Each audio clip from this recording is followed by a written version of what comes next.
Hi there, this is Mr. Evans with a video on market research, and we're just at the start of this section here, 3.3.2, understanding markets and customers. So market research is the process of collecting data about customers and competitors in order to make informed decisions. Now, it's easy to think of market research as just going out and finding about customers, but it's really important to remember that a business's market comprises not only of its customers, but also the competitors. And for a business to be able to make the best informed marketing decisions, it's really important that not only do they know their customers and what their customers want, but also they have an understanding of what's out there in the market and how they can differentiate themselves from their competitors.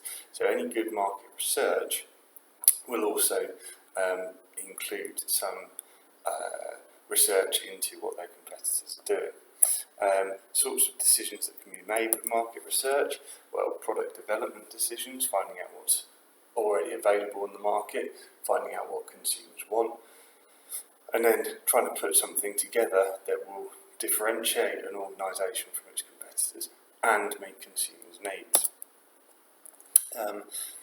Trying to decide on the best method of promotion, what media do our target market consume, how can we contact them. These sort of decisions can be made through good market research. It can be used to help us set performance and sales targets for an organisation.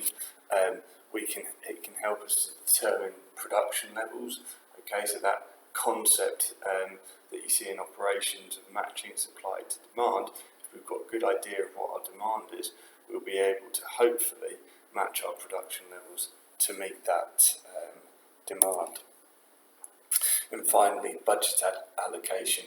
If we've got a good idea of what it is that our customers want, we may be able to set better budgets in terms of the research and development that will be required to do, in terms of the promotional spending we'll need to reach our customers, and in terms of the money we'll need to invest in production. So, two main types of market research that you need to be aware of. The first one is primary market research, which is data that an organisation collects itself. It's specific for their needs and purposes. So a small business might go out and conduct surveys into 50 or 100 customers to find out a bit more information about them or their wants and needs. So this can be done by surveys, questionnaires. These can be actual physical surveys that you hand people, or the questioner might ask you questions and fill in their survey on paper. It could be a telephone survey, and more commonly we're seeing use of internet. Focus groups are a small group of customers that a business may get together and interview about a particular new idea, new product, branding, and basically they'll just get a small group of customers sitting down, show them the product or allow them to sample the product, and they'll be able to ask them questions like, so with the surveys we're getting numerical data. 68% of consumers prefer pink, 24% of customers wouldn't buy this product. With the focus group we can start to ask the questions, why? What is it about the pink design that you like? Why do you like that? Why do you not like this product? Was it too spicy for you? Can we use less chili in this particular curry, or whatever it is? We can begin to find out why it is that consumers are giving us particular responses, and that's more detailed information than you'd be able to get from a questionnaire.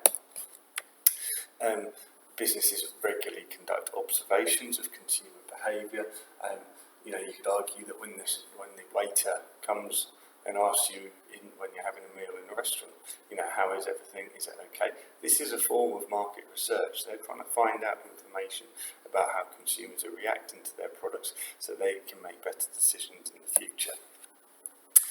And organisations will often use experiments, free samples of new goods, trying a new system out. I remember when I was growing up, this Sainsbury's near me had a trial of like self-scanning things where consumers would go around and they'd scan products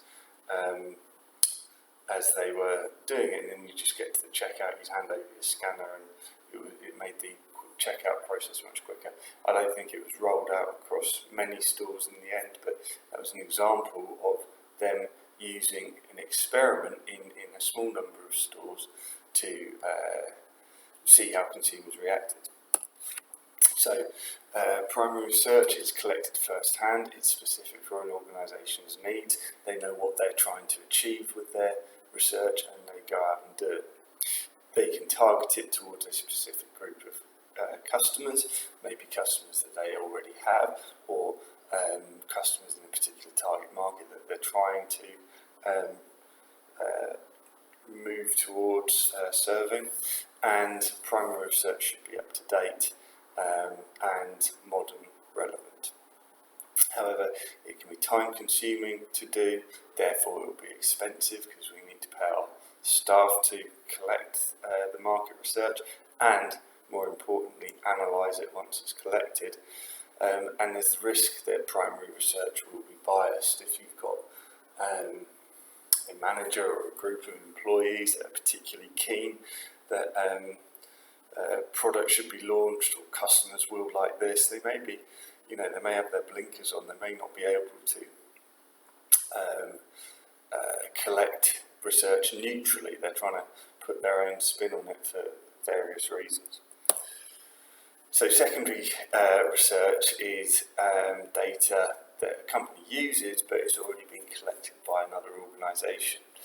So this might come from the government. Every 10 years they do a census which provides a lot of information about a particular neighbourhood. And you can, if you look up neighbourhoodstatistics.gov, you will be able to find information about your postcode. Just chuck it in there and very interesting information comes up.